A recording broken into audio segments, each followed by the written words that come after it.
Hello বন্ধুরা hello বন্ধুরা আজকে আবার হাজির হলাম নতুন একটা ভিডিও নিয়ে। আশা করি আপনারা ভালো আছেন ও সুস্থ আছেন। তো দেখুন, আমি আবার একটি ওই 20 লিটারের পানির ড্রাম রাখার জন্য একটি পট স্ট্যান্ড বানিয়ে নিয়েছি। দেখুন কত সুন্দর। আর এদিকে যে বেগুন গাছের পরিচর্যা দেখিয়েছিলাম, তো দেখুন কত সুন্দর বেগুন কিন্তু আমার গাছে অলরেডি ধরে গেছে। আর বেগুনের কিন্তু এখন প্রচুর দাম। তো আপনারাও এইভাবে পরিচর্যা করুন। আর পরের ভিডিওতে দেখাবো আমি কি পরিচর্যা করছি। আর এখানে দেখুন, আমি এই যে গামলাটায় পুরোটাই কলার খোসা আর নিম পাতা দিয়ে একটা কম্পোস্ট তৈরি করছি। যে লিকুইডটা আমি কলার খোসা দেখিয়েছিলাম, সেই কলার খোসাগুলো এখানেই রেখে দিয়েছি। আর আজকে আমি কিছু বীজ বপন করব। তো দেখুন, এখানে আমি মাটি নিয়েছি। দেখুন, ঝুরঝুরেও নয়, একটু ভিজে মাটি নিয়েছি। এখানে আমি কোনো পানি মিশাবো না, খালি মাটিতেই এই বীজগুলো আমি বসাবো। এগুলো হচ্ছে সিমের বীজ। এই দেখুন, এটা সিজন সিমের বীজ। শীতকালে মানে কার্তিক মাসে এই সিমগুলো হয়। আর এই অফ সিজনে যে সিমটা হয় ওটা আমি বসাই না, কারণ বৃষ্টি হলে সিম কিন্তু ভালো হতেও চায় না। আর শীতকালে খেতে কিন্তু বেশি ভালোও লাগে। তো দেখুন, তারপরে আমি একটা কেরিতে আমি 3টে করে বীজ দিয়ে দেব, কারণ অনেক সময় মিট যেতে পারে।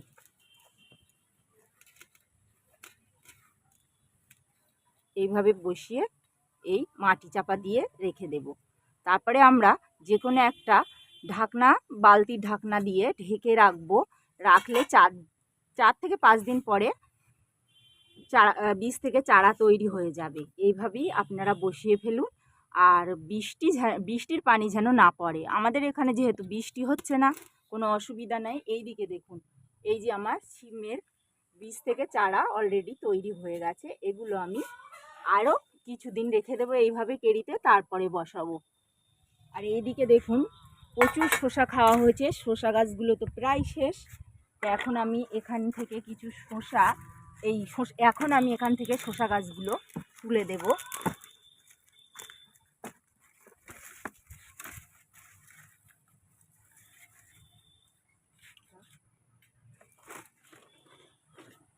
এরপরে দেখুন, আমি আবার এই শসাগুলোও পেয়েছি।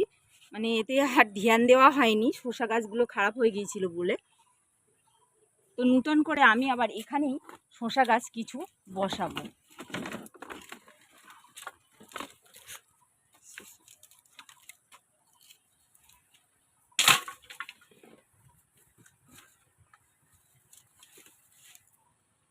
এই দেখুন, অনেক কাজ আমাদের কিন্তু ছাদ বাগানে করতে হয়, প্রচুর খাটুনি থাকে।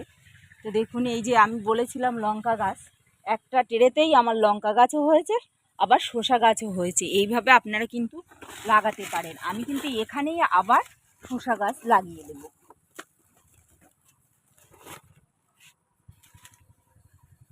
এখন আমরা কি করব, দেখুন, কিছুটা জৈব সার মিশিয়ে নেব।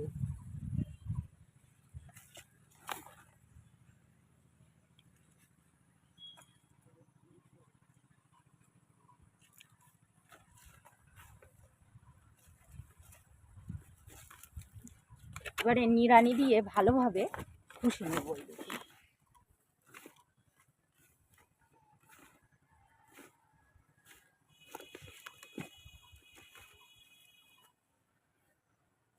এই দেখুন, এখানে আমি এই শসার বীজগুলো ভিজাবো না, এইভাবেই বসিয়ে দেব। এখানে আমি 4টে বীজ দিয়েছি, সবগুলোই যে হবে তার কোনো মানে নেই। সেই জন্য আমি এখানে 4টে বীজ দিয়ে দিলাম। তার উপরে আমরা একটু হালকা করে মাটি দিয়ে দেব।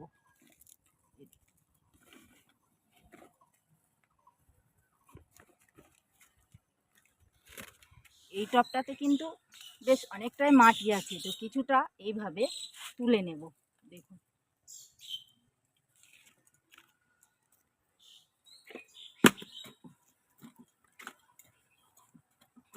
নিচে থেকে কিচেন কম্পোস্টগুলো কিন্তু বার হচ্ছে। যে কিচেন কম্পোস্ট আর পাতা দিয়ে বেডটা তৈরি করা হয়েছিল। এই দেখুন,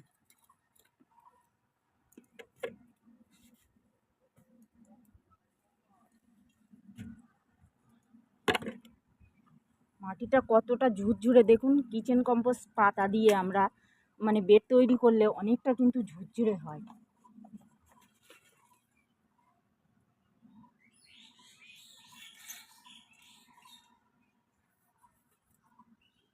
এইভাবে আমরা আর একটা টবে লাগিয়ে নিলাম।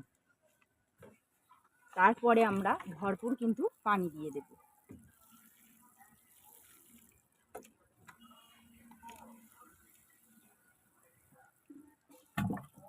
জুলাই আগস্ট মাসে সারা বছরই সবজি বপন করা যায়, এই সারা বছরই সবজি বসানো যায়, কোনো অসুবিধা নেই।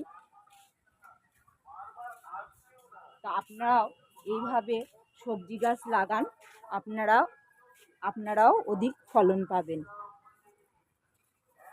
রেন লিলি গাছে কিন্তু রেন লিলি ফুল এসে গেছে। আমি একটু দেরিতে রিপোর্ট করেছিলাম, তবু দেখুন দু একটা মানে বেশ ফুল চলে এসছে। তো এখন আমরা একটা খাবার কিন্তু দেব, সেই খাবারটাও আমি আপনাদের সঙ্গে শেয়ার করব। তো আপনারা আমার পাশে থাকুন, সঙ্গে থাকুন। ভিডিওটি ভালো লাগলে লাইক, কমেন্ট ও শেয়ার করবেন। আর আমার চ্যানেলে নতুন নতুন ভিডিও দেখার জন্য চ্যানেলটিকে অবশ্যই সাবস্ক্রাইব করবেন।